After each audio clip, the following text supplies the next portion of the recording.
What's up, everybody? Happy Friday.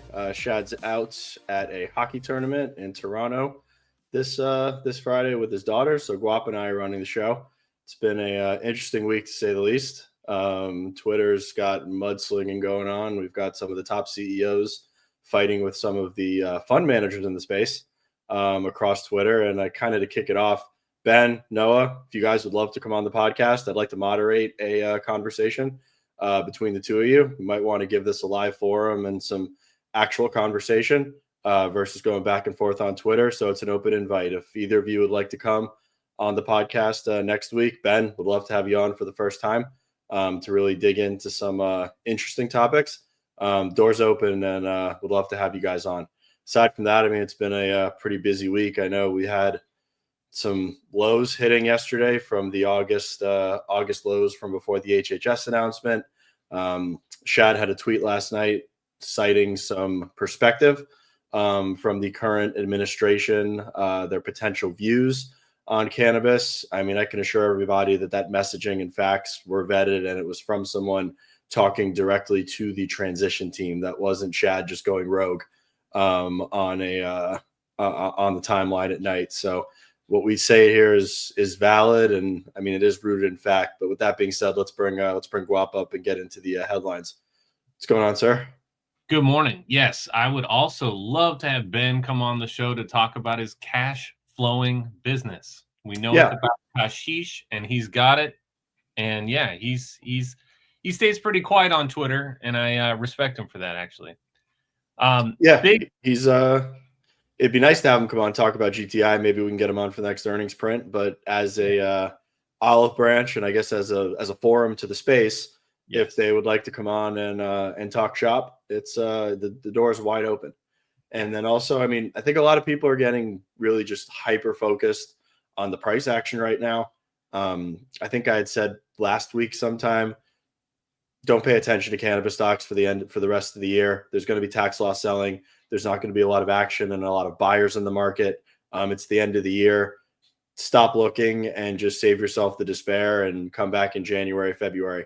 Once we start to get the ALJ hearing kicked off, once we get the new administration installed, and once we can actually see some movement going on with the sector. But right now, the end of the year, it hasn't been pretty.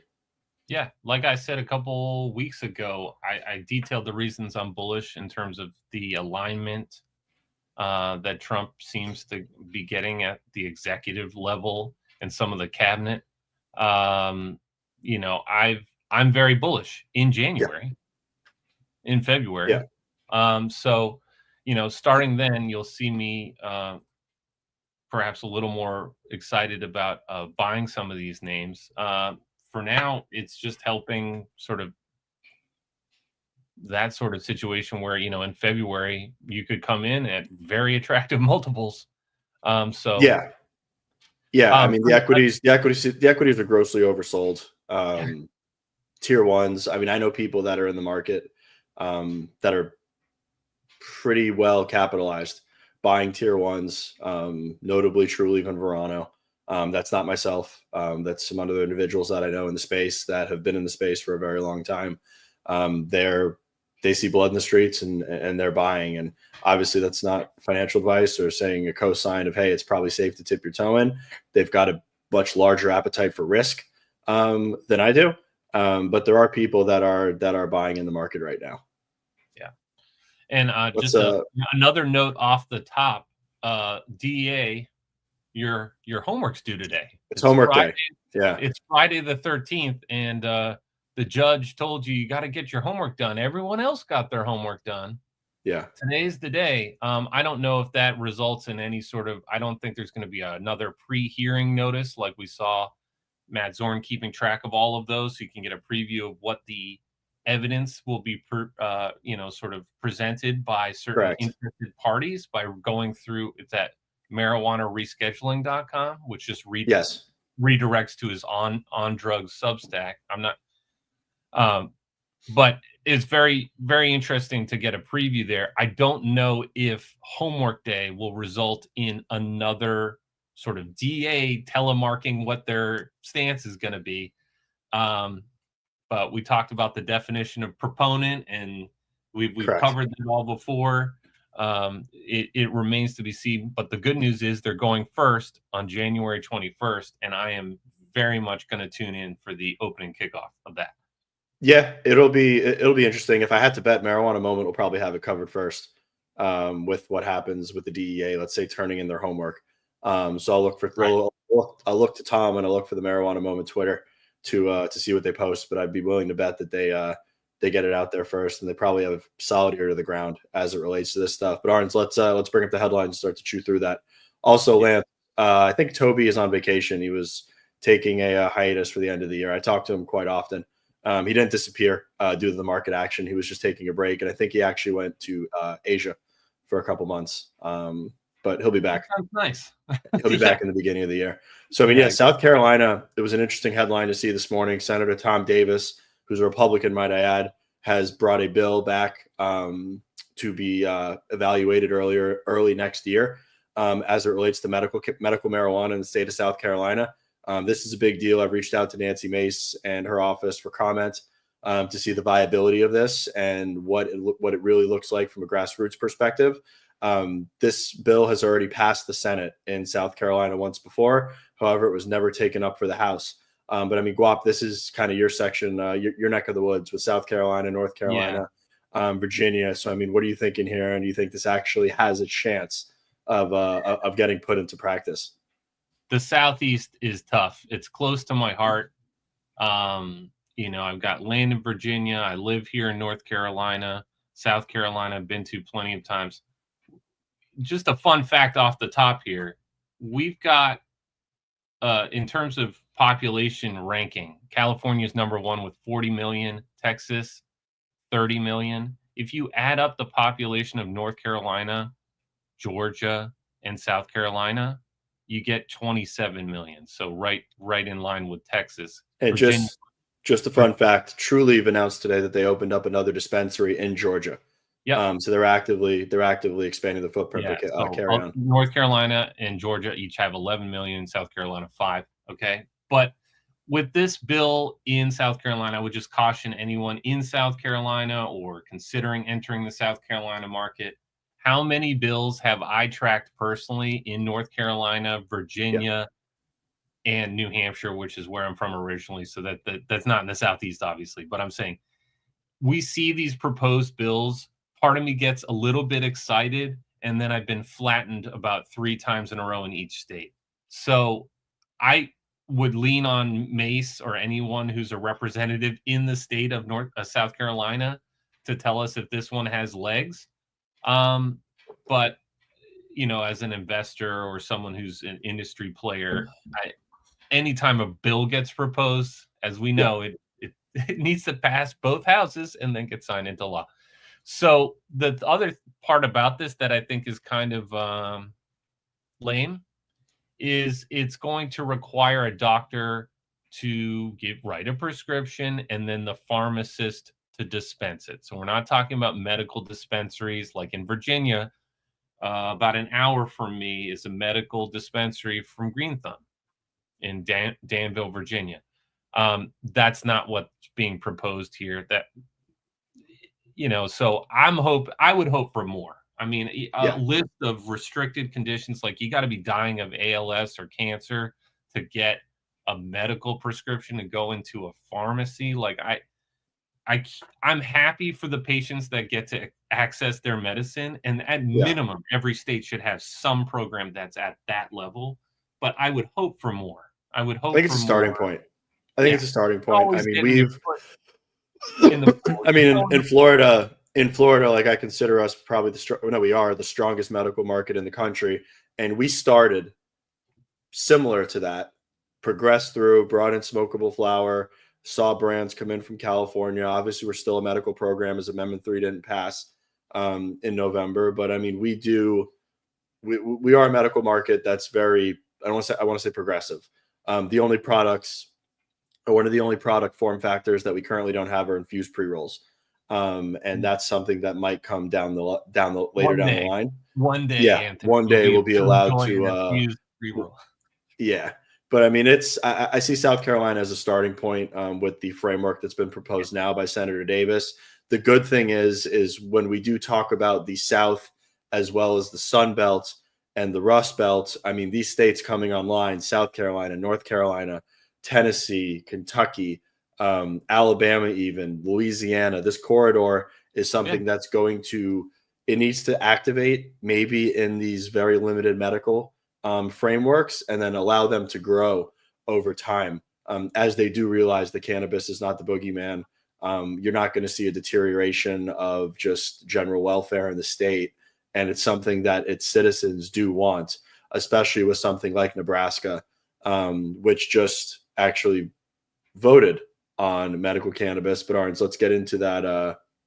Let's get into that headline next, as I found this quite interesting that Governor Pillen, if I have that pronounced correct, has signed into law the medical marijuana measures that happened or that were voted on come election night. Those measures were passed at a 71 and 67% majority by the people of Nebraska. And as those measures were passed, there was a lawsuit or a motion filed to block the governor from signing those measures and progressing them into the next steps by none other than John Kuhn of Smart Approaches to Marijuana. So the reason why I found this interesting is because now Sam has taken a big loss and the people of Nebraska are getting a win, and the voice of the people is being heard in Nebraska. I mean, it's one thing to be against cannabis fundamentally, have your own beliefs, stick by your guns, like do whatever you think is right. But for Sam to be wasting money against the will of the people for something that they're voting on by, let's say, an over 70% measure, I think is just ridiculous and a waste of time. The judge in Nebraska said with emphasis, I can't grant you this motion to block the governor from signing these bills because it is going against the will of the people. I might not agree with cannabis. I might agree that we do need to reevaluate the framework and reevaluate what we're going to implement with things such as public safety, et cetera. But I can't fundamentally go against the will of the people when they're voting at a 67% and a 71% margin to block something like that. That's just not how we operate in this country. We have democratic processes for a reason. Sam obviously likes to overreach and not adhere to some of those democratic principles that this country was founded on, but they took the loss. The measures were signed as of last night, and Nebraska is now the 39th state to have medical marijuana come online. Hopefully, South Carolina or one of the southern states is going to be the 40th and really bring us over that hump, which will be a big step forward for the industry as a whole.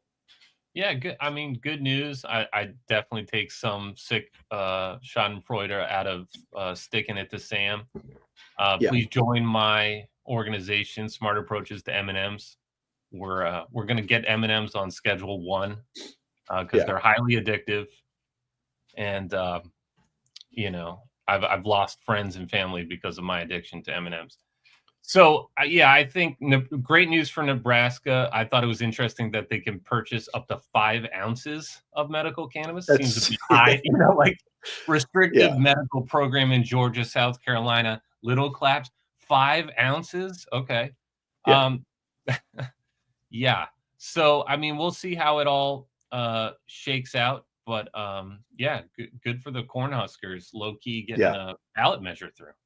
Yeah, it's always good when Sam gets a loss and the people get a W and actually get what they voted for, which also another, I guess, interesting fact from that, and then we'll move into A16Z. But, I mean, the precedent that John Kuhn was using to validate the motion to block was basically deeming medical marijuana laws completely contradictory to federal laws and basically impossible and unconstitutional to implement. Well, sir, there's 38 there's 38 states with medical marijuana laws that are operating and are apparently in purview of the law because they're not getting shut down by any of the government agencies, and they seem to be flourishing. So I don't know if that's foreshadowing to what their arguments are going to look like come the ALJ, but we will see, because if they come with that, I'd like to see Judge Mulrooney's face just being the black and white objective lawman that he seems, I don't really think that's going to pass muster, but I'd also be very surprised if they come with some form of argument based in what they used in Nebraska and took that loss. Yeah, I don't know about you, Anthony, but when I watch some of these judges do their thing, I am so tired of politicians and talking about them, and I am given +2 to the stock of all judges at a high level. I mean, they are sharp cookies, and they are not influenced by backroom. Well, we can't say that. Of course they are. They're all influenced. There are some a lot of them are influenced. I get that. But I like how they operate. I just like watching them do their thing. I'm definitely looking forward to seeing the DEA go first on the January 21st and starting to hear these arguments, especially when it gets to the anti side. I think it's going to be funny to see. I think a judge shutting down a stupid, nonsensical argument. I don't think there's much more, especially when it comes to cannabis. And it's very satisfying. And Judge Mulrooney already alluded to that in the December 2nd hearing when CADCA came up and basically said, we're going to challenge the OLC opinion as it relates to the two-step process. He was like, good luck. I don't know how you're going to do that. It's the OLC, but good luck. But I mean, getting to the next headline. So I mean, to add to the drama that we saw online, Marc Andreesen yesterday came out and picked up we're still on A16Z yarns. We're not into the HousePlant part of the show yet.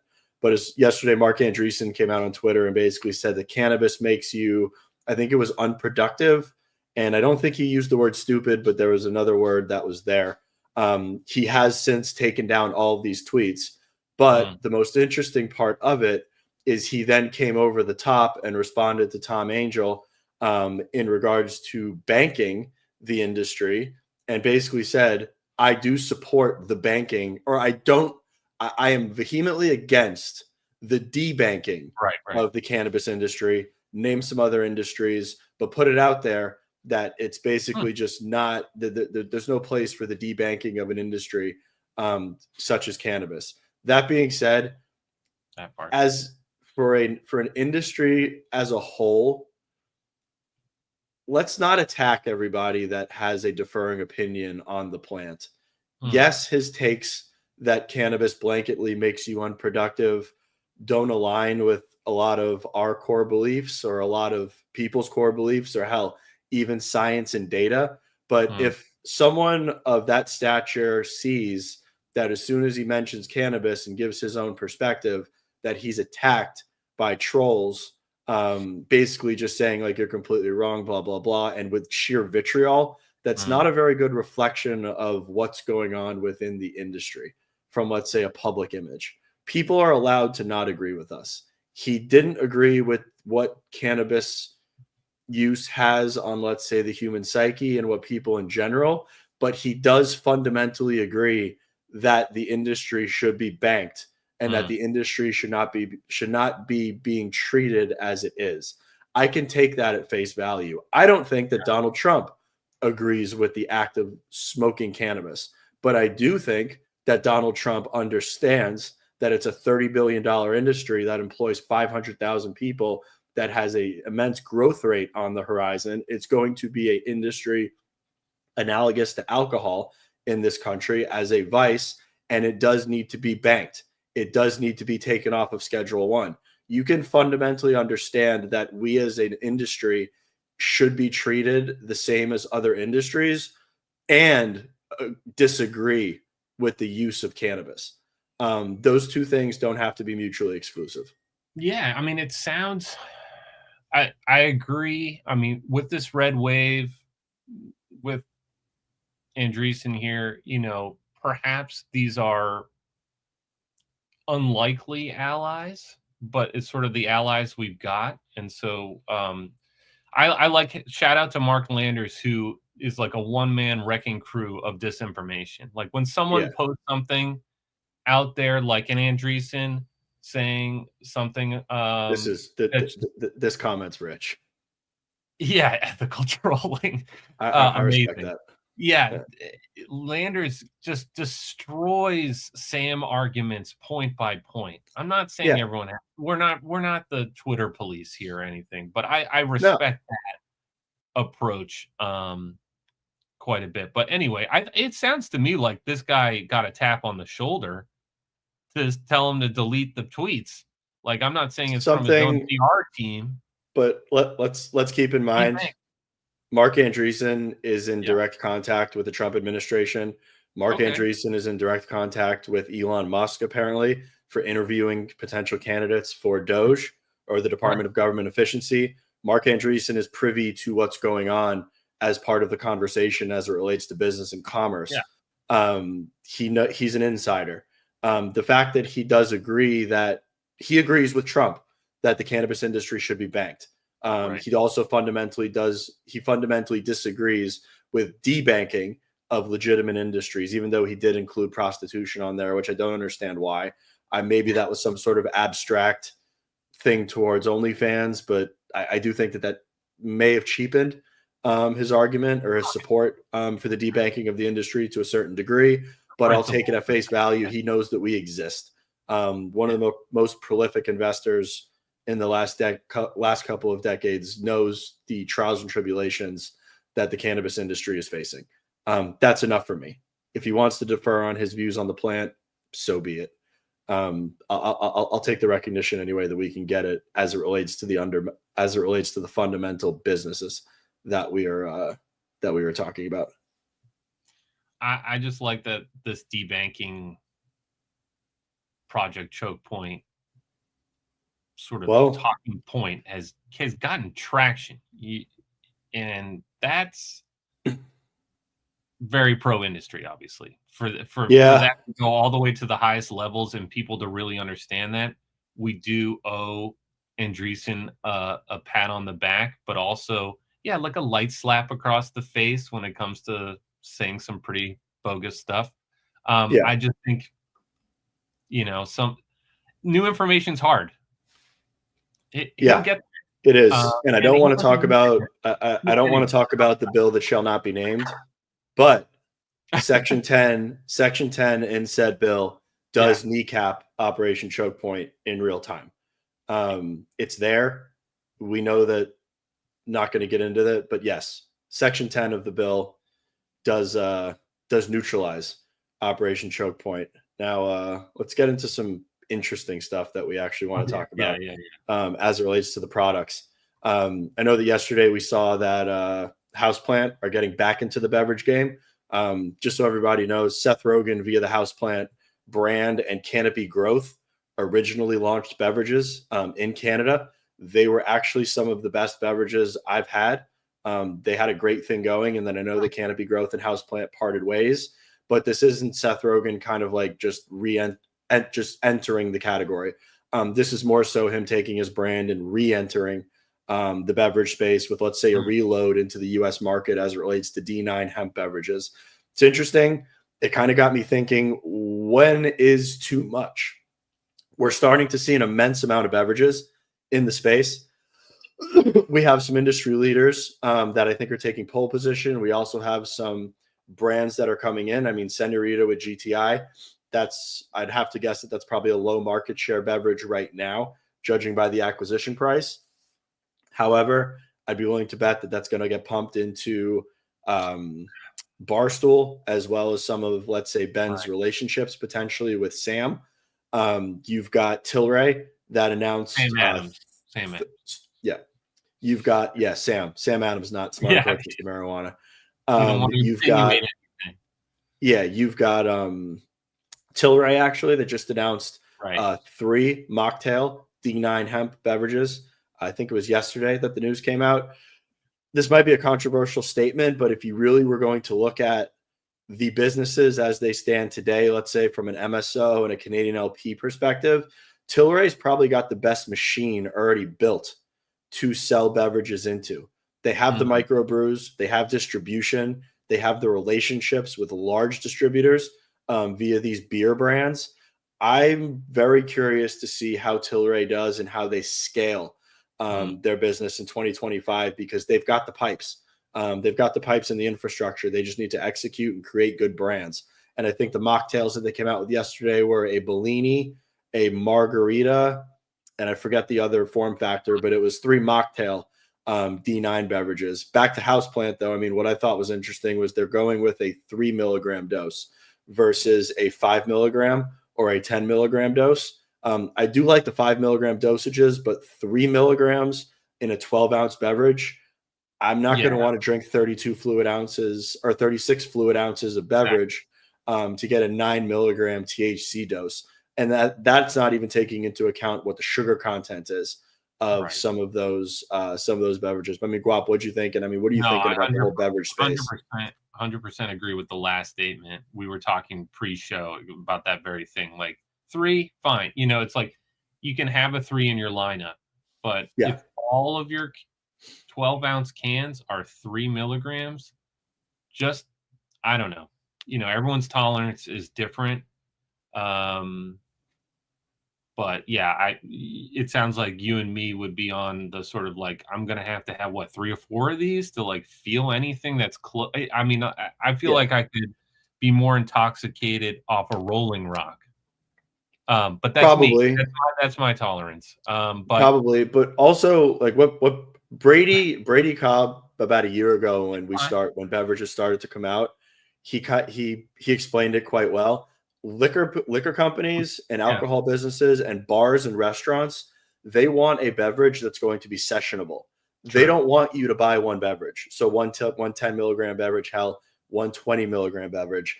They want you to buy and reorder 3 or 4 while you're in their establishment, because that's just ringing the cash register. If they can give you one beverage and that's going to be it, it doesn't really suit the business case. They want it to be, and a keyword is sessionable within that. So, I mean, if I'm a bar, I want to sell 4 of these and not have the person be so messed up that they, you know, some blowback happens, you know, they run into, I mean, 12 milligrams. Yeah. That's not gonna. Yeah. It's not. You're totally right. You can sell 4 of those at a bar. It's just not what I'm going to be buying myself. Yeah, I actually reached out to Adam Terry from Cantrip. I wanted to get him on to talk about the industry as a whole, 2024, what it meant to beverages, what he's thinking about 2025. So, I mean, I'll look to have him on next week on the show. But I mean, it is, I think we are getting, and I'm just speaking anecdotally. I don't have a lot of inside industry data, but it does seem like we're getting to a certain saturation point with the beverages, because a lot of them are seltzers, a lot of them are analogous, a lot of them are mocktails. And I know that we do see a very broad spectrum of beer when we look at the beer fridge, but that's also different IPAs, stouts, pilsners. There's different categories. Really, with the THC beverages, you're kind of getting either a seltzer or a mocktail, and there's really not the problem with I don't think it's a problem with the beverages, but the one thing with the beverages, I haven't seen I don't even think you can get these, but there's no strain specific beverages. It's more so THC is the additive. THC is not really the true value or the selling proposition towards the beverages, but maybe something in a 2.0 version of where these are going solves that in the future. Yeah, I don't know how difficult it is.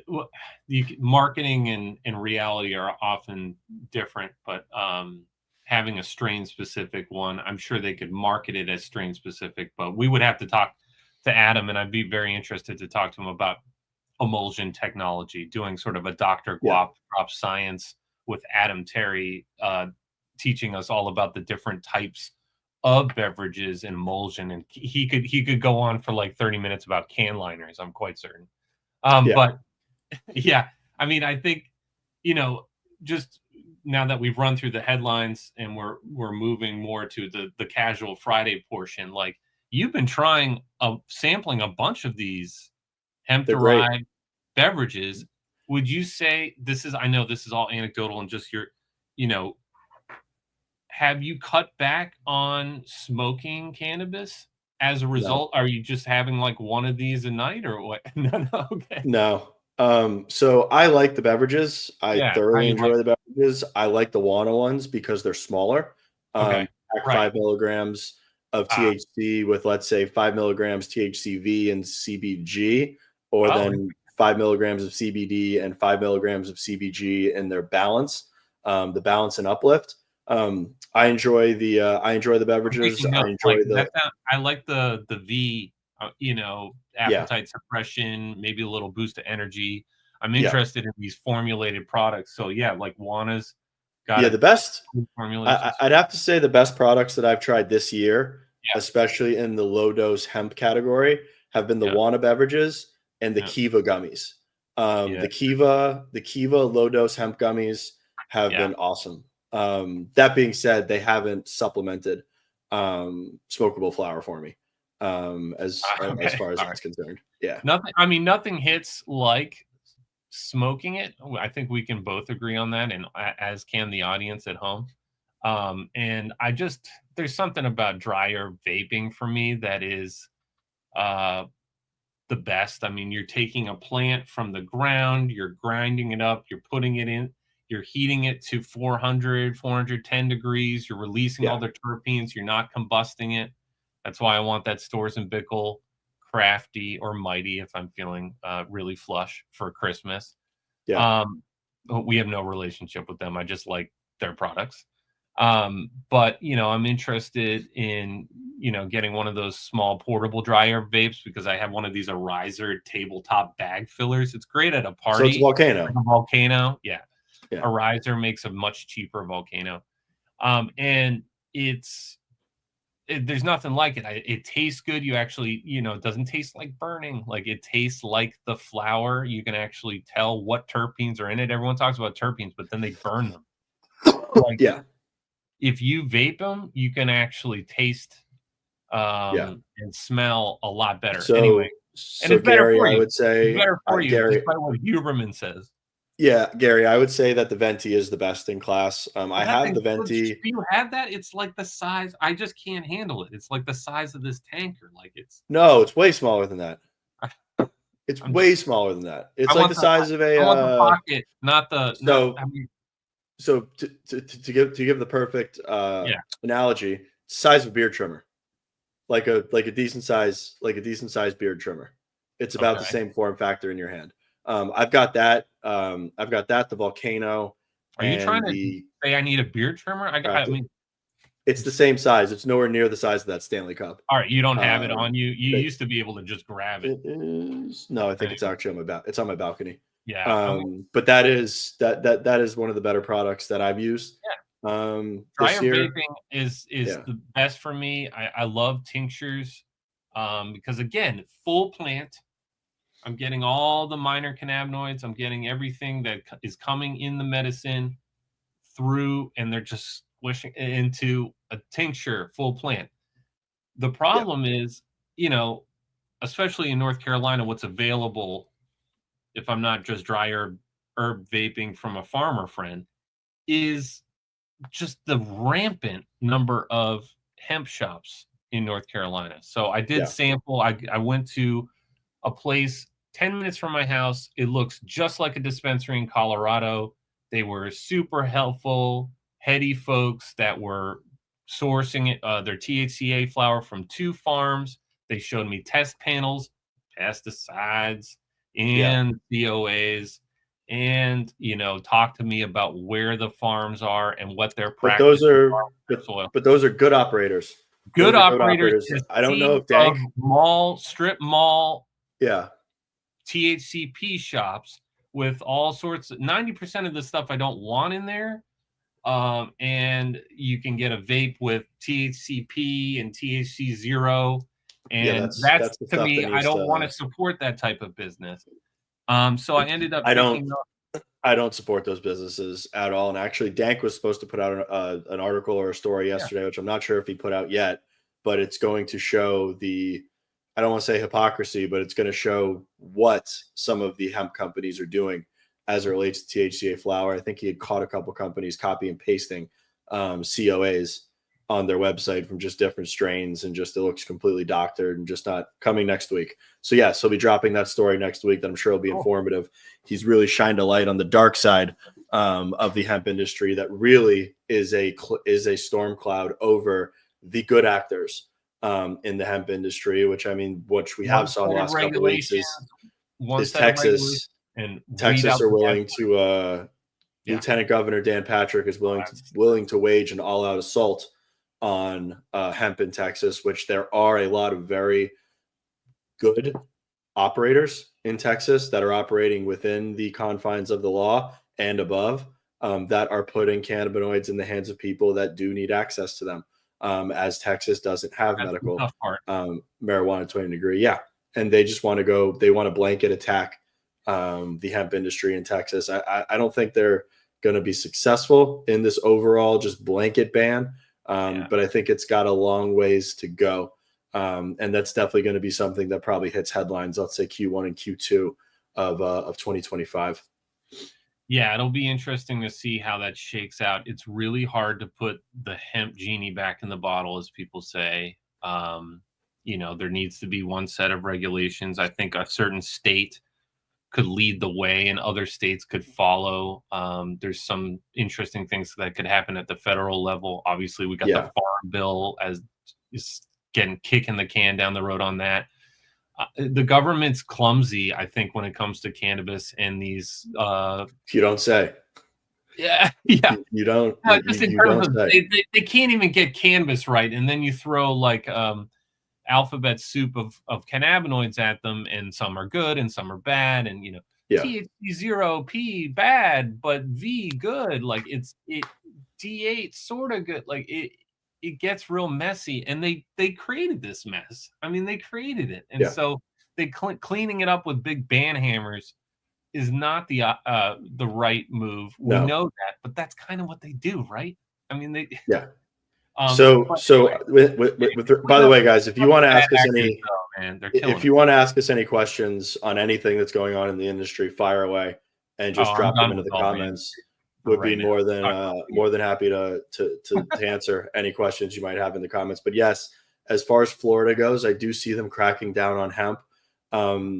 Florida MMJ operators, they can't really compete with the unregulated hemp market right now. I mean, it's more so we are pacing towards 1 million patients in Florida.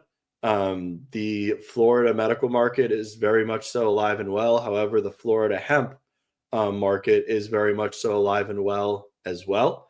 I see people might not agree with me on this, but I do think that MSOs, privately and publicly held, maybe even Canadian LPs, once there is clarity around what the future of hemp looks like, they do acquire some of the companies within these industries. Hemp has a much cheaper cost to grow and produce.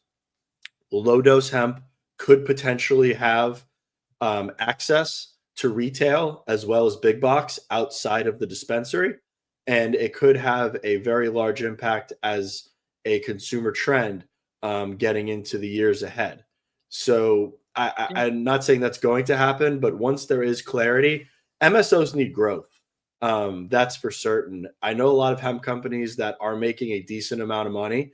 That also is with the implication that they are not subject to 280E as it relates to their industry right now. I don't know if they will become subject to 280E or they will not.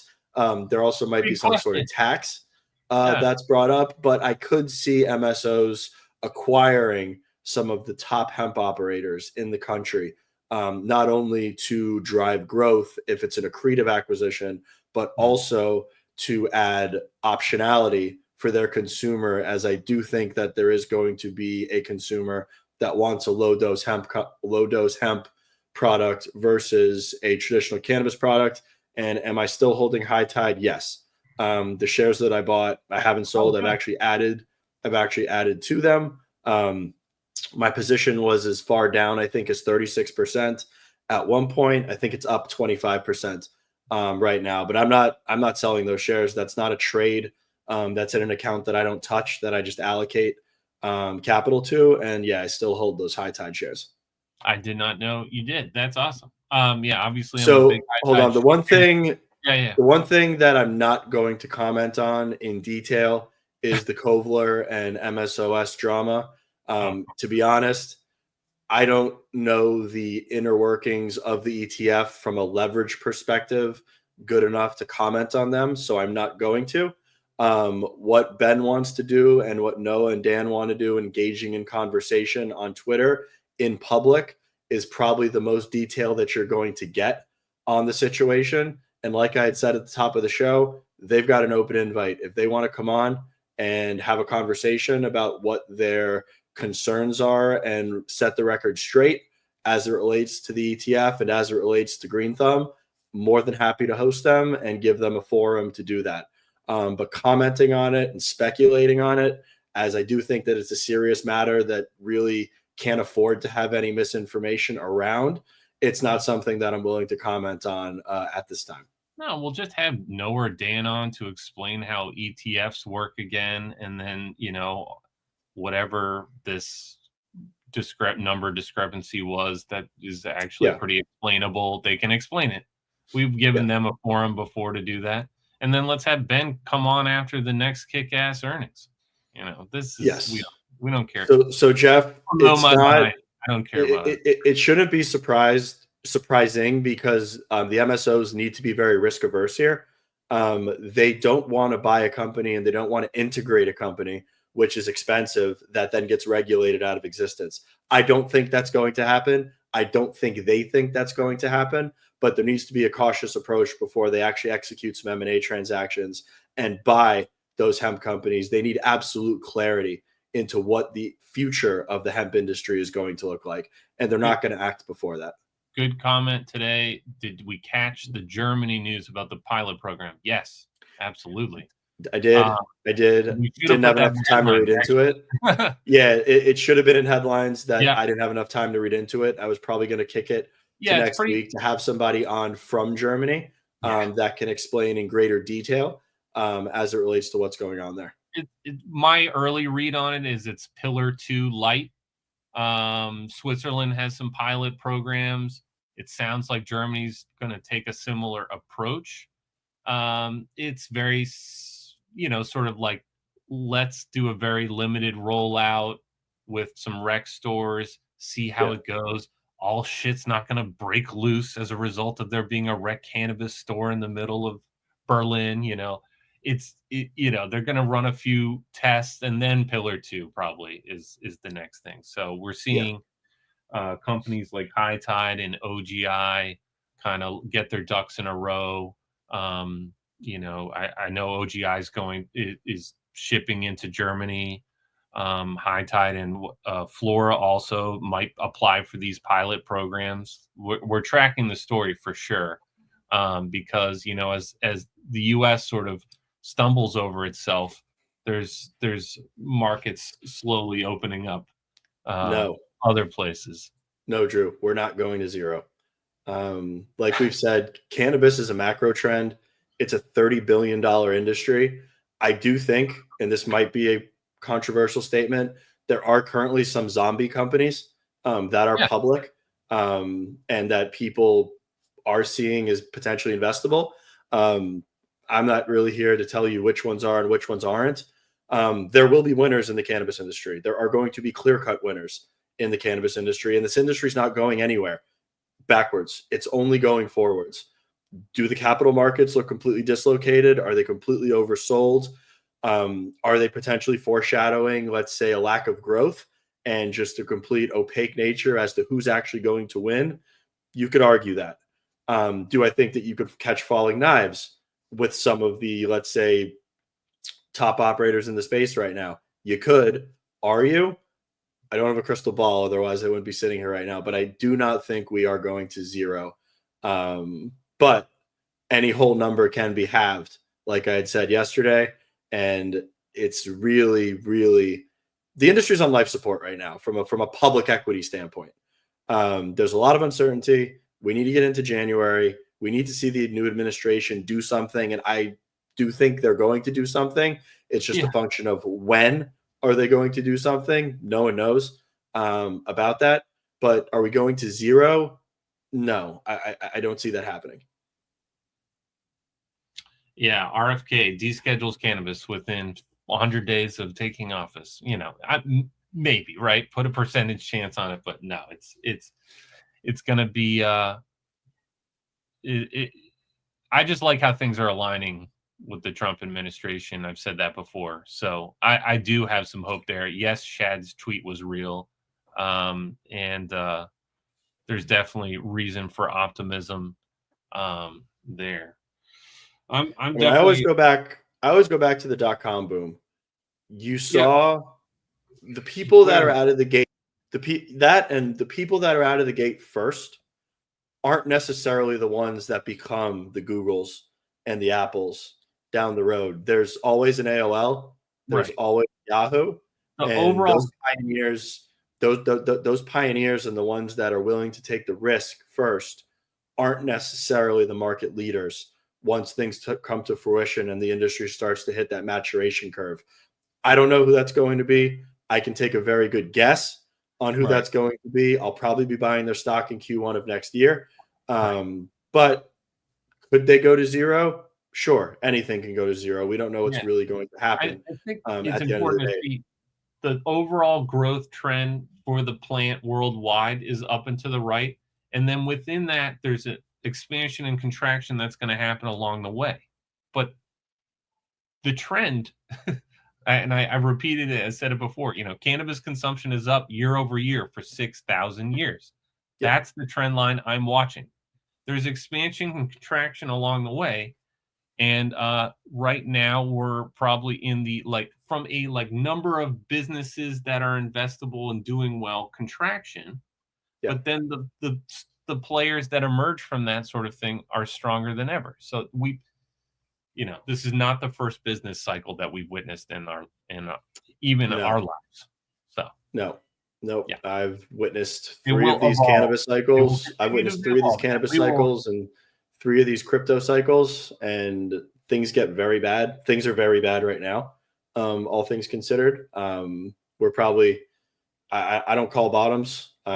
Somewhere around here has to be where it kind of bases out. I'm just excited to get into 2025, get the new administration in, and really see once RFK is presumably inserted into HHS and the ALJ kicks off, where we start to go. But I am very positive on that. I know we're getting a little bit long in the tooth here, but I mean, anything you want to round the week out with, GUAP? No. Just go buy some multi-cannabinoid tinctures for the whole family and stuff it in their stockings. It's non-intoxicating.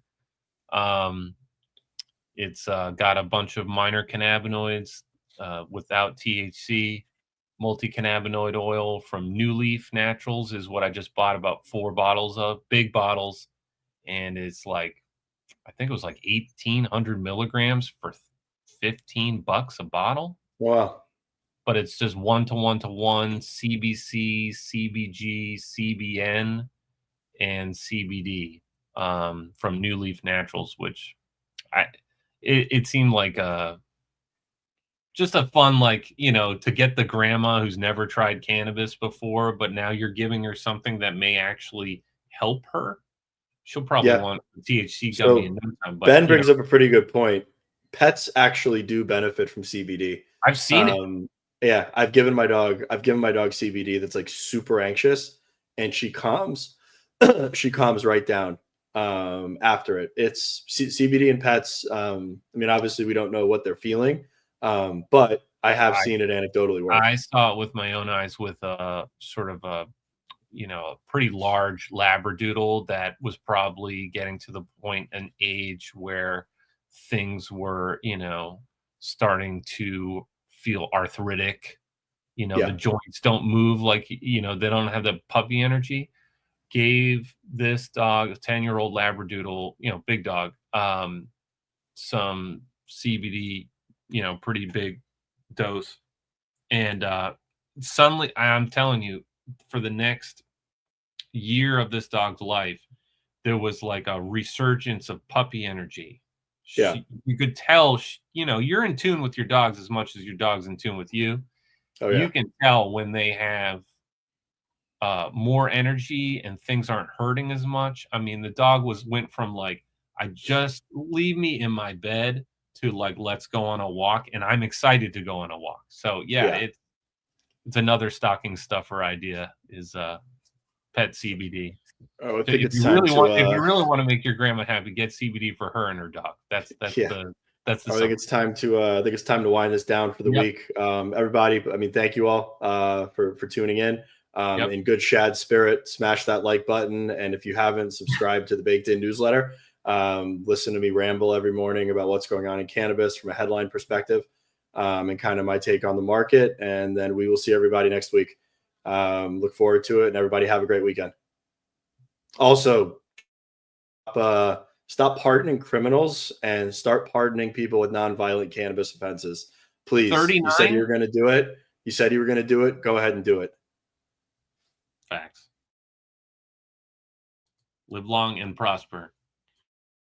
Hey, everybody. Stay connected here. The latest Traded Black podcast. Another great episode under the belt. What'd y'all think? Do you like what we had to say? Please leave any comments below. And as usual, make sure to subscribe to our Baked In newsletter. Check us out on Apple and Spotify. And if you haven't done so already, make sure to smash that like button, leave some comments, as I said before, and subscribe to our channel because we wouldn't be here without you. Thanks again, everybody, for watching.